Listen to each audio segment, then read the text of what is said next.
नमस्कार मित्रांनो, द विजय अकॅडमीमध्ये तुम्हा सर्वांचं स्वागत आहे. तर आपण DSA कंप्लीट कोर्स बघत आहोत. त्याच्यामध्ये आपला चालू आहे सेक्शन नंबर 2 ॲरेज. तर आजच्या व्हिडिओमध्ये आपण ॲरेज डिक्लेरेशन आणि इनिशियलायझेशन युजिंग पायथॉन लिस्ट हा टॉपिक बघणार आहोत. तर याच्याबद्दल आपण डिटेलमध्ये आजचा हा जो टॉपिक आहे हा टॉपिक कव्हर करणार आहोत. तर तुमचे जितके पण इंजिनिअरिंगचे मित्र किंवा जे प्लेसमेंटसाठी तयारी करताय त्यांच्यासोबत हा व्हिडिओ नक्कीच शेअर करा, त्यांना मदत होईल. तर या व्हिडिओमध्ये आपण बघणार आहे की ॲरे डिक्लेरेशन काय राहतं, त्याचं इनिशियलायझेशन काय राहतं युजिंग पायथॉन लिस्ट. तर पायथॉन लिस्ट काय राहते याच्याबद्दल बघून घेऊयात. तर Python list is the easiest and most common way to create an array in Python. तर आपण पायथॉनमध्ये ही सिरीज बघत आहोत. तर पायथॉनमध्ये ॲरे क्रिएट करायच्या एक इझी आणि कॉमन जी सगळ्यात जास्त आपण यूज करतो ती मेथड म्हणजेच पायथॉन लिस्टचा आपण यूज करत असतो. A list can store multiple values in a single variable. He list काय करेल, तुमचे जे मल्टिपल व्हॅल्यूज राहतात त्या स्टोअर करेल एका सिंगल व्हेरिएबलमध्ये. Making it perfect for learning data structures and algorithms. तर याच्या थ्रू तुम्ही काय करू शकता, तुमची जी लर्निंग आहे डेटा स्ट्रक्चर अँड अल्गोरिदमची ही परफेक्ट होईल, म्हणून आपण हा कन्सेप्ट बघत आहोत. तर याच्यामध्ये सगळ्यात पहिली गोष्ट म्हणजेच काय की व्हॉट इज डिक्लेरेशन. तर डिक्लेरेशन काय राहतं तुमच्या ॲरेचं, तर त्याच्याबद्दल बघूयात. Declaration means creating a new array list and giving it a name. म्हणजेच काय की आपल्याला एक ॲरे लिस्ट तुम्हाला क्रिएट करायची आहे, त्यालाच आपण डिक्लेरेशन असं बोलतो. तर फॉर एक्झाम्पलमध्ये बघायचं झालं तर ॲरे इज इक्वल्स टू तुम्ही एम्प्टी ह्या ब्रॅकेट दिलेला आहे. तर याचं एक्सप्लेनेशन बघायचं झालं तर array is a name of, तुमच्या ॲरेचं नेम आपण इथे दिलेलं आहे सगळ्यात पहिले म्हणजे. त्यानंतर तुमचा जो ब्रॅकेट आहे स्क्वेअर ब्रॅकेट, तो काय करतो, तो रिप्रेझेंट करतो एक एम्प्टी लिस्ट. म्हणजे याच्यामध्ये कोणतीही व्हॅल्यू तुम्हाला दिलेली नाही म्हणून ही काय झाली, एक एम्प्टी लिस्ट झाली. Right now the array is created but it does not contain any values. तुमचा ॲरे इथे क्रिएट झालेला आहे पण याच्यामध्ये कोणतीही व्हॅल्यूज आपण दिलेली नाही आहे. तर तुम्ही जर हे रन केलं पायथॉनमध्ये तर त्याच्यामध्ये तुम्हाला कोणतीही व्हॅल्यू प्रिंट होऊन दिसणार नाही आहे, कारण हा ॲरे जो आहे हा एम्प्टी आहे. तर हे झालं तुमचं सिम्पल डिक्लेरेशन, तुम्ही कसं ॲरे हे क्रिएट करता. त्यानंतर दुसरी गोष्ट म्हणजे इनिशियलायझेशन. आता इनिशियलायझेशन म्हणजेच काय की adding values to the array at a time of creation. तुम्ही जेव्हा आपण ॲरेला क्रिएट करता त्याच्यामध्ये काही व्हॅल्यूज आपण स्टोअर करत असतो, तर त्या व्हॅल्यूजला ॲड करण्याच्या प्रोसेसला आपण इनिशियलायझेशन असं बोलतो. तर त्याचं एक्झाम्पल बघायचं झालं तर इथे आपण एक व्हेरिएबल घेतला आहे ॲरे, त्याच्यामध्ये आपण काही व्हॅल्यूज स्टोअर केले आहे जसं की 10, 20, 30 आणि 40. तर याचं एक्सप्लेनेशन बघायचं झालं तर ॲरे काय झालं, एक नेम झालं आपल्या ॲरेचं. त्यानंतर 4 values are store inside the array. त्याच्यामध्ये आपण 4 व्हॅल्यूज स्टोअर केलेले आहेत. Values are written inside square bracket. Square ब्रॅकेटमध्ये आपण व्हॅल्यूजला तिथे स्टोअर करत असतो. त्यानंतर each value is separated by comma. प्रत्येक व्हॅल्यू आपण कॉमाने सेपरेट करतो पायथॉनमध्ये. त्यानंतर now the array contains 4 element. तर प्रत्येक व्हॅल्यूला आपण एक एलिमेंट बोलू शकतो तिथे ॲरेचा. तर अशा प्रकारे इनिशियलाइज करतो आपण व्हॅल्यूजला ॲरेमध्ये. त्यानंतर डिक्लेरेशन आणि इनिशियलायझेशन हे जर टुगेदर करायचं असेल तर कसं करायचं आहे पायथॉनमध्ये आपल्याला. Declaration and initialisation are usually done in a single line. तर सिंगल लाईनमध्ये आपण तिथे या दोघं गोष्टी करत असतो. तर एक्झाम्पलमध्ये बघायचं झालं तर तुम्ही काय केलेलं आहे, ॲरे व्हेरिएबल घेतला आहे आणि त्याच्यामध्ये काही व्हॅल्यूज इथे स्टोअर केलेल्या आहेत. म्हणजेच काय की ॲरे इज क्रिएटेड. इथे आपण एक ॲरे क्रिएट केला आहे, त्यानंतर 4 व्हॅल्यूज आर स्टोअर इमिडिएटली. तर त्याच्यामध्ये इमिडिएटली आपण या 4 व्हॅल्यूज तिथे स्टोअर केलेल्या आहेत. तर अशाच प्रकारे तुमचं डिक्लेरेशन आणि इनिशियलायझेशन हे वर्क करतं.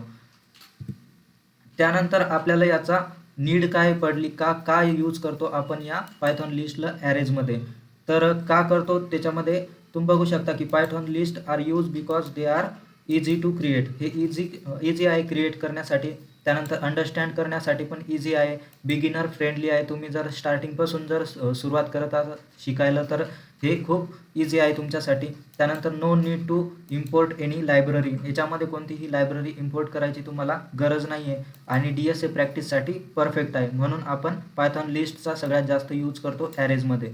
त्यानंतर फीचर्स ऑफ पायथॉन लिस्ट. तर याचे फीचर्स काय काय आहेत जे तुम्हाला माहिती पाहिजे, जसं की store multiple values in one variable. Multiple values आपण एका व्हेरिएबलमध्ये इथे स्टोअर करत असतो. Values are stored in order. त्याच्यातल्या ज्या व्हॅल्यूज असतात त्या काय असतात, ऑर्डरमध्ये स्टोअर असतात. इच एलिमेंट हॅज ॲन इंडेक्स. प्रत्येक एलिमेंटला हा एक इंडेक्स असतो, तो आपण मागच्या व्हिडिओमध्ये बघितला आहे. तर तुम्ही प्लेलिस्टमध्ये जाऊन जो इंट्रोडक्शनचा व्हिडिओ आहे त्याच्यामध्ये जाऊन तुम्ही बघू शकता त्याचं स्ट्रक्चर कसं असतं. त्यानंतर elements can be access using their index, आपण एलिमेंटला ॲक्सेस करू शकतो त्याच्या इंडेक्सपासून. त्यानंतर size can be increase or decrease whenever needed, आपल्याला जेव्हा आपण लागेल की याच्यामध्ये काही साईज इन्क्रीज करायची आहे किंवा डिक्रीज करायची आहे ॲरेची, तर आपण ती करू शकतो आपल्या गरजेनुसार. No need to import any module, याच्यामध्ये कोणताही मॉड्यूल इम्पोर्ट करायची गरज आपल्याला पडत नाही. तर हे झाले पायथॉन लिस्टचे तुमचे फीचर्स आणि आपण त्याला काय यूज करायला पाहिजे तर ते. त्यानंतर याच्यामध्ये असा एक क्वेश्चन येतो की can Python list store different data types, म्हणजे आपण याच्यामध्ये मागच्या व्हिडिओमध्ये मी तुम्हाला सांगितलं होतं की पायथॉनमध्ये आपण ॲरेमध्ये काय करतो, सेम डेटा टाईपचा आपण तिथे व्हॅल्यू स्टोअर करत असतो एका ॲरेमध्ये. तर इथे क्वेश्चन येतो की डिफरंट टाईप्सच्या पण आपण त्याच्यामध्ये व्हॅल्यू स्टोअर करू शकतो का, तर yes, Python list can store different types of data together. तर कसा, तर इथे एक्झाम्पलमध्ये तुम्ही बघू शकता की ॲरे व्हेरिएबल घेतला आहे आणि त्याच्यामध्ये different types of data types आपण त्याच्यामध्ये तिथे व्हॅल्यूज दिलेले आहेत, स्टोअर केलेले आहेत.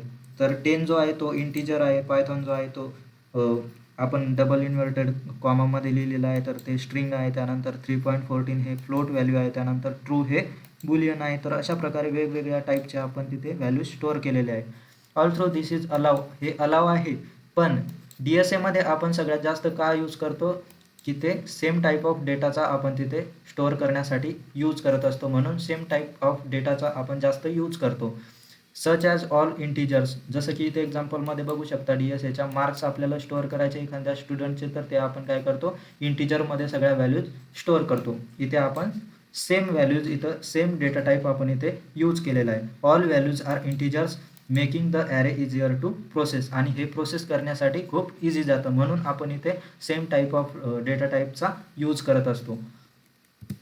त्यानंतर सिंटॅक्स काय आहे ॲरेचा, तर तुम्ही इथे बघू शकता. एम्प्टी लिस्ट जर तुम्हाला पाहिजेत असेल तर त्याचा सिम्पल सिंटॅक्स आहे पायथॉनमध्ये. त्यानंतर लिस्ट विथ व्हॅल्यूज, आपल्याला जर व्हॅल्यूजसोबत एक लिस्ट बनवायची असेल तर त्याच्यामध्ये तुम्ही एका व्हेरिएबलमध्ये मल्टिपल व्हॅल्यूज तुम्ही इथे स्टोअर करू शकता. त्यानंतर लिस्ट विथ स्ट्रिंग्स, आता स्ट्रिंगचा यूज करून जर तुम्हाला नेम्स तिथे सेव्ह करायचे असतील किंवा स्टोअर करायचे असतील तर तुम्ही अशा प्रकारे ॲरेमध्ये डबल इन्व्हर्टेड कॉमामध्ये तुम्ही इथे करू शकता. जसं की विजय, ओमकार, राम हे आपण नेम्स तिथे स्टोअर केलेले आहेत. तर अशा प्रकारे याचा सिम्पल सिंटॅक्स आहे तुमच्या ॲरेचा. त्यानंतर पायथॉनचा प्रोग्राम आहे, जसं की तुम्हाला जर पायथॉन लिस्ट क्रिएट करायची असेल तर तुम्ही काय करता, ॲरे घेता आणि त्याच्यामध्ये काही व्हॅल्यूज स्टोअर करता कॉमाचा यूज करून आणि तुमचा जो स्क्वेअर ब्रॅकेट आहे त्याचा यूज करून. त्यानंतर प्रिंट करता ॲरे आणि इथे तुम्ही त्याला कॉल करता. तर अशा प्रकारे त्याचा सिंटॅक्स आहे किंवा प्रोग्राम आहे जो तुम्ही प्रिंट करण्यासाठी यूज करता. त्यानंतर तुमचा जो पूर्ण आउटपुटमध्ये तुमचा जो ॲरे आहे तो पूर्ण इथे प्रिंट होऊन तुम्हाला दिसेल. तर हा प्रोग्राम जर तुम्हाला प्रिंट करायचा असेल समजा VS कोडमध्ये, तर तुम्हाला सिम्पली VS कोडमध्ये जायचं आहे. तर इथे गेल्यानंतर तुम्हाला काय करायचं आहे, एक फाईल क्रिएट करायची, न्यू फाईल. तर न्यू फाईलवरती क्रिएट केल्यानंतर तुम्ही समजा याला नेम द्यायचा आहे फाईलला तुमच्या, की समजा आपण इथे नेम देऊ ॲरे आणि intro.py. तर इथे तुम्हाला ती क्रिएट करून घ्यायची आहे फाईल क्रिएट केल्यानंतर तुम्हाला इथे तुमचा कोड राईट करून घ्यायचा आहे. जसं की इथे आपण एक कमेंट दिली आहे हॅशमध्ये, क्रिएटिंग अ पायथॉन लिस्ट. त्यानंतर इथे आपण ॲरे डिक्लेअर केला आहे आणि ॲरे लिस्ट आपण दिलेली आहे इथे. त्याच्यामध्ये आपण काही व्हॅल्यूज स्टोअर केलेले आहे 10, 20, 30 आणि 40 कॉमाचा यूज करून आणि स्क्वेअर ब्रॅकेटचा यूज करून. त्यानंतर प्रिंट करायचा आहे आपल्याला ॲरे. तर ॲरेला प्रिंट करायसाठी आपण प्रिंटचा यूज केलेला आहे आणि त्याच्यानंतर तुमचा जो राऊंड ब्रॅकेट आहे त्याच्यामध्ये आपण त्याला कॉल केलेला आहे. अशा प्रकारे तुम्हाला हे सेव्ह करून घ्यायचं आहे. त्यानंतर इकडे जाऊन तुम्हाला रन करायचा आहे प्रोग्राम. त्यानंतर रन केल्यानंतर तुम्हाला इथे तुमचा जो ॲरे आहे तो इथे टर्मिनलमध्ये तुम्हाला प्रिंट झालेला दिसेल पूर्ण. तर अशा प्रकारे तुमचा जो ॲरेचा कन्सेप्ट आहे तो वर्क होतो. त्यानंतर परत आपल्या PPTवरती यायचं आहे आपल्याला. त्यानंतर काय चालू होतं, आपला प्रोग्राम बघितला आपण कसा करायचा आहे तुम्हाला. तर अशा प्रकारे तुमचं जे पायथॉनची लिस्ट आहे ती त्याचा यूज करून आपण पायथॉनचे तुमचे जे पण ॲरेचे कन्सेप्ट आहे ते आपण यूज करत असतो. तर पुढच्या व्हिडिओजमध्ये अजून 2 टाईप आहेत, त्याचा यूज करून आपण ॲरेला डिक्लेरेशन करू शकतो किंवा त्याचं इनिशियलायझेशन करू शकतो, ते पण आपण बघणार आहोत 1 बाय 1. तर या प्लेलिस्टला तुम्ही फॉलो करू शकता आणि ॲरेचे कन्सेप्ट हे सिम्पल वेमध्ये तुम्ही शिकू शकता. तर चॅनलला सबस्क्राईब करायला विसरू नका आणि खाली डिस्क्रिप्शन बॉक्समध्ये तुम्हाला लिंक दिलेली असेल आपल्या ग्रुपची, तर तिथे जाऊन तुम्ही जॉईन करू शकता. त्यामध्ये तुम्हाला अपडेट वगैरे मिळत राहील. तर धन्यवाद मित्रांनो, भेटूयात पुढच्या व्हिडिओमध्ये.